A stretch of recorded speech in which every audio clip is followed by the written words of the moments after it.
அத்தை எங்கள் ட்ரெஸ்ஸு துவைக்கும் போது 100 இருந்துச்சு. அப்படியாம்மா? சரி, இதையும் சேர்த்து 300 வச்சுக்க. உன் நேர்மைக்கு பரிசு. ஐ 100 இருந்துக்கு 200, 300.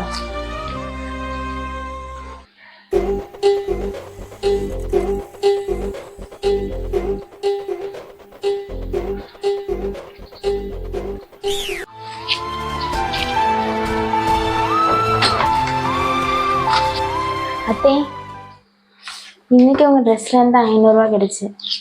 அப்படியா? பார்த்து போட்டுருக்கலாம்ல. சரி,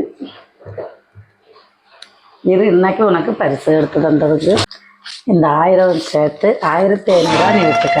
உனக்கு பரிசு 1500 எனக்கா?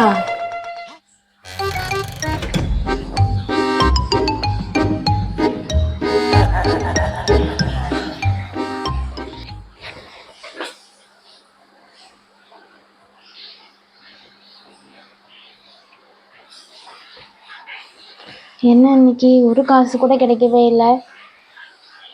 இன்னைக்கு ஏதாவது கொடுத்துருந்தா நமக்கு இன்னைக்கு ரூபா கிடைச்சிருக்குமே. இப்போ நம்மக்கிட்ட எவ்வளோ இருக்கு? 1000 இருக்கு. இன்னைக்கு 1000 கொடுத்து 2000 வாங்கிடலாம். அத்தை இன்னைக்கு உங்கள் ட்ரெஸ்லேருந்து 1000 இருக்கு. அப்படியாம்மா? ரொம்ப சந்தோஷம். நானும் கையில் காசு இல்லைன்னு இருந்தேன். கடைக்கு போகணும், எனக்கு ரூபா வேணுமேனு தான் இருந்தேன்.